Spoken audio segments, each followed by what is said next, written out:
네, 오늘도 성령 충만하시고 또 행복한 하루의 삶이 되시기를 축원합니다. 우리는 이 땅에 살아가는데 이제 모든 옛사람을 벗어버리고 새로운 피조물로 또 하나님께서 새 사람으로 살 수 있도록 구원하신 하나님의 백성들입니다.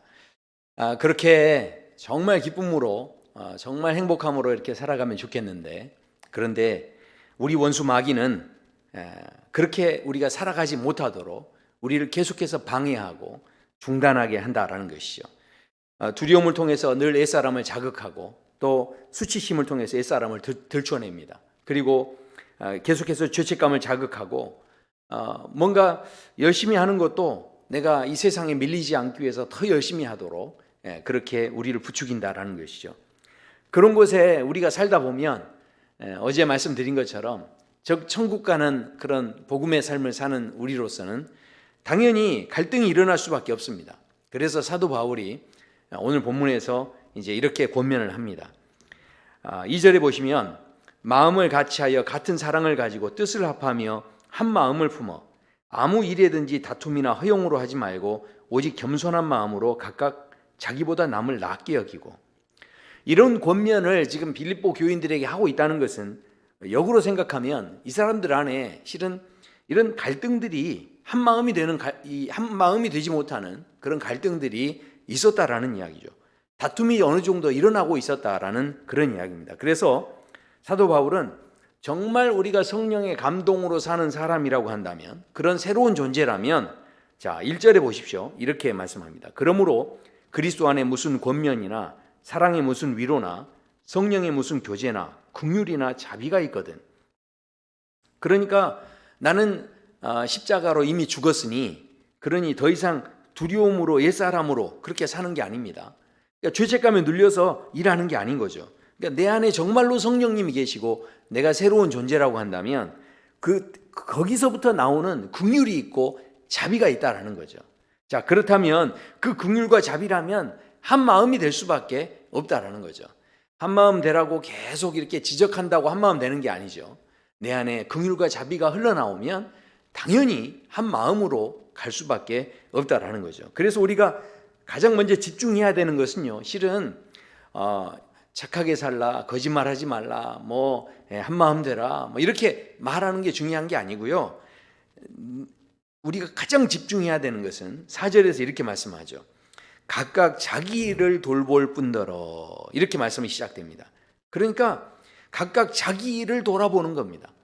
그러니까 내가 먼저 어떤 존재가 되느냐, 내가 먼저 어떤 존재로 서 있느냐, 성령께서 내 안에 계시고 내가 정말 새로운 피조물로서 그런 존재로 내가 서 있느냐, 그것이 바로 우리의 출발이 된다라는 거죠. 마귀는요, 우리에게 계속 두려움 때문에 실은 뭔가 이게 다투는 일이 생겨도 다투지 않고 뭔가 더 큰 일이 날 것 같아서 다투지 않고 참게 할 수도 있습니다. 마귀가 우리에게 어떤 죽음의 공포를 일으켜가지고 그래서 허영으로 살지 않게도 할 수 있습니다. 그러니까 대부분 죽기 전에, 직전에 어떤 분들 보면 이렇게 막 굉장히 진실해지지 않습니까? 모든 걸 이렇게 내려놓는 마음, 이런 게 있지 않습니까? 그러니까 그런 어떤 공포 속에 그럴 수 있다는 거죠. 마귀가 주는 그 인정 욕구 때문에 내가 더 겸손하게 또 나보다 다른 사람을 더 낮게 여길 수도 있다는 거죠.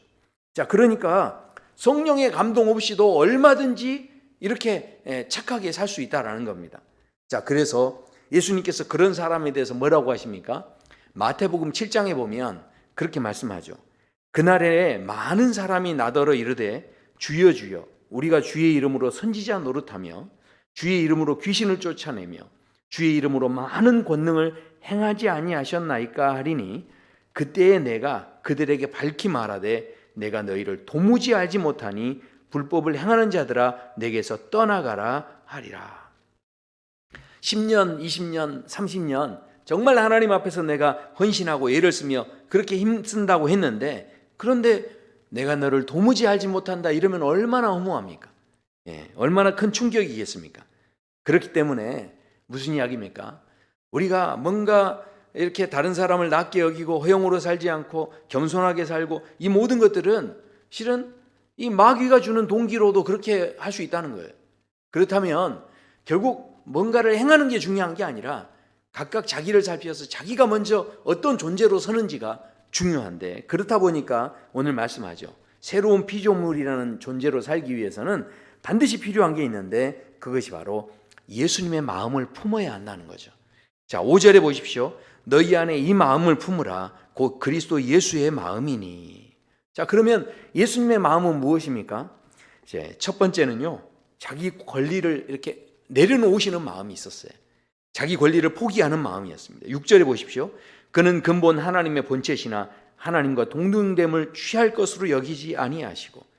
이 예수님의 마음은 무엇이었을까요? 두 번째는요, 종의 모습으로 다른 사람을 섬기셨다 말씀합니다. 그래서 6절 7절 보시죠. 그는 근본 하나님의 본체시나 하나님과 동등됨을 취할 것으로 여기지 아니하시고 오히려 자기를 비워 종의 형체를 가지사 사람들과 같이 되셨고, 그렇게 말씀합니다. 자, 그러면 예수님의 마음은 무엇일까요? 세 번째는 죽기까지 순종하셨다 하는 겁니다. 자, 8절의 말씀 보십시오. 사람의 모양으로 나타나사 자기를 낮추시고 죽기까지 복종하셨으니 곧 십자가에 죽으심이라. 이 세 가지 모두가 실은 정체성이 분명해야만 행할 수 있는 일입니다. 그러니까 정말 하나님의 아들이시기 때문에 얼마든지 어떻게 했다는 겁니까? 자기 권리를 실은 포기하는 것, 내려놓는 것을 얼마든지 거기에 대해서 기꺼이 할 수 있는 그런 마음들이 가능하다라는 거죠. 종의 모습으로 다른 사람을 섬기는 것 또한 그런 마음의 여유가 있을 수 있는 것은 하나님 앞에서 내가 어떤 존재인지에 대한 이 존재적인 그런 확신이 있을 때 가능하다는 것이죠. 죽기까지 순종하는 것도 마찬가지입니다. 분명하게 아버지의 아들로서 하나님을 사랑하는, 아버지를 사랑하는, 또 아버지의 사랑을 받는 그 자녀로서 아버지가 뭘 하라고 하든 거기에 순종할 수 있는 것, 그 힘은요, 결국 내가 어떤 존재인지에 대한 확신이 있어야 가능한 것이죠. 결국 예수님의 마음을 품으라 말씀하는데, 우리 인생의 문제 속에 정말 중요한 게 뭐라는 겁니까? 마음의 문제라는 거죠. 마음이 바뀌면요, 모든 게 다 바뀌어버립니다. 자, 그렇기 때문에 우리가 예수님의 마음을 품는 것이 그 무엇보다도 중요하다라는 거죠. 우리 기독교에서는요, 절대로 마음을 비우는 종교가 아닙니다. 우리 기독교는 결코 이 마음을 아무리 비운다고 해도 비워질 수 있는 게 아니죠. 그렇기 때문에 마음을 비우는 게 아니라 모든 걸 내려놓고 실은 예수님으로 가득 채우는 종교죠. 예수님만 바라보는 종교입니다. 예수님을 우리 마음에 품는 그런 복음을 우리는 가지고 있다라는 거죠. 자, 그래서 이제 마지막 결론으로 한번 그런 이야기를 좀 드리고 싶어요. 우리 인생에는요, 이 분수형 인생이 있고요, 실은 이 폭포형 그런 인생이 있을 수 있다는 거죠. 자, 이게 무슨 이야기입니까? 분수형 인생은요, 자꾸 물을 이렇게 높은 곳으로 이렇게 품어내야 되죠. 그러니까 물을 이렇게 품어내면서 더 높이 품어낼수록 어떻습니까? 내가 더 화려하게 보이고 더 대단해 보이고, 그렇죠. 그러니까 분수에서 물을 계속 뿌려대야 되기 때문에 안에서 막 용을 쓰는 거죠. 힘을 써야 됩니다. 근데 그런 마음이 이제 열심히 있는데, 근데 마음 한켠에서는 또 무슨 생각이 있을까요? 이 물이 이제 바닥나면 어떻게 하나? 늘 이제 불안해집니다. 그리고 자꾸 뿜어내다 보니까, 그러니까 왜 나만 이렇게 뿜어내야 되나 하면서 손해보는 것 같고, 그러다 보니까 힘들고 지치고 불안한 그런 인생을 이제 살아갈 수밖에 없는 거죠. 결국은요, 비참한 것은 언젠가는 그 분수는 고갈이 될 수밖에 없다는 거죠. 그 물은 마를 수밖에 없다라는 겁니다. 실은 분수가, 그 물이 말라버리면 더 이상 사람들이 찾아오지를 않습니다. 사람들의 발길이 다 끊어지게 된다라는 거죠. 언제까지나 뿜어낼 수 있는 분수는 이 땅에 존재하지 않습니다. 왜냐하면 그것이 다 인위적으로 만들었기 때문에 그렇습니다. 우리 인생을 인간적으로 막 만들려고 하는 것 자체가 실은 피곤하고 얼마나 힘들고 얼마나 불안한지 모릅니다. 자, 그런데 반면에 폭포형 인생은요, 굉장히 자연스럽습니다. 왜냐하면 물이 그냥 흘러가기만 하면 되기 때문에 그렇습니다. 성령께서 이렇게 감동을 주실 때 물이 흘러가게 하는 거죠. 근데 물이 흘러가는데요, 이게 높은 곳에서 자꾸 낮은 곳으로 이렇게 흘러가기 때문에 이게 자연스러운 거죠. 내가 막 고민하고 막 더 힘을 써야 잘 내려가고 이런 게 아닙니다.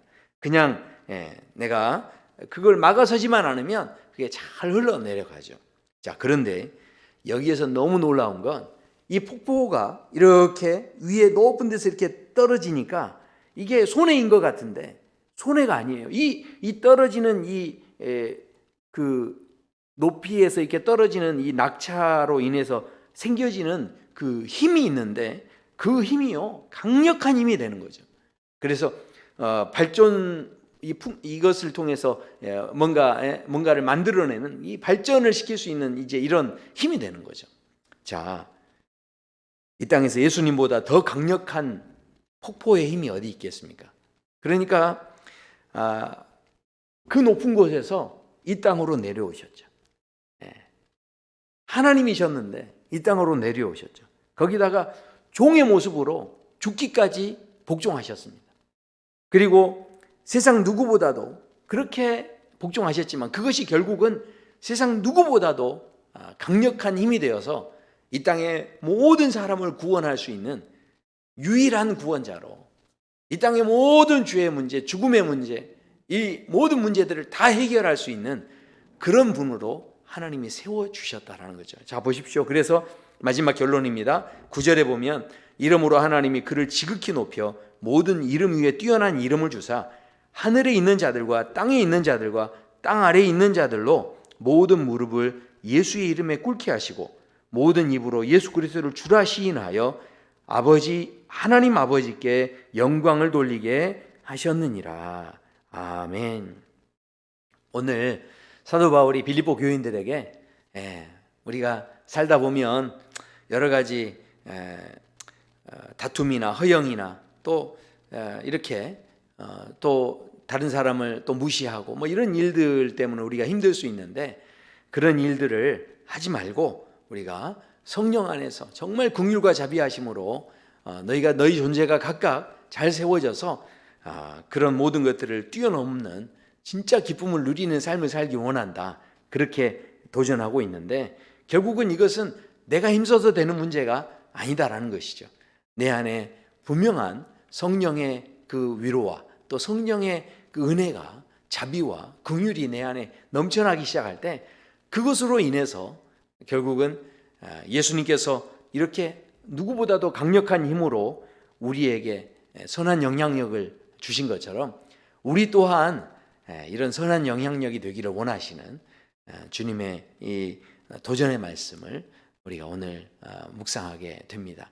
저와 성도 여러분의 삶이 오늘도 성령을 막아서는 삶이 아니라 또 내가 막 나름대로 막 분수를 이렇게 끌어올리는 그런 삶이 아니라 정말 하나님께서 성령께서 인도하시는 대로 그 기쁨을 누리고 또 하나님의 놀라우신 그 은혜 속으로 오늘도 동행하시는 그런 복된 삶이 되시기를 축원합니다.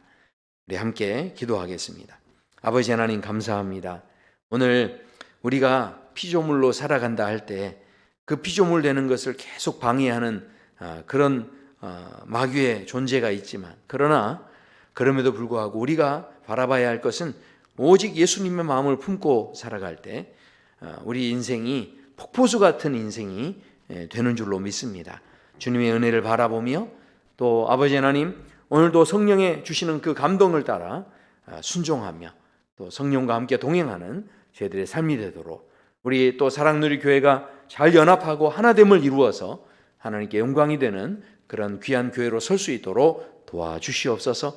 우리 교회가 아버지 하나님 이 지역사회에 폭포수와 같은 그 은혜를 쏟아내는 그런 귀한 교회로 서도록 도와주시옵소서. 감사하며 예수님 이름으로 기도드립니다. 아멘.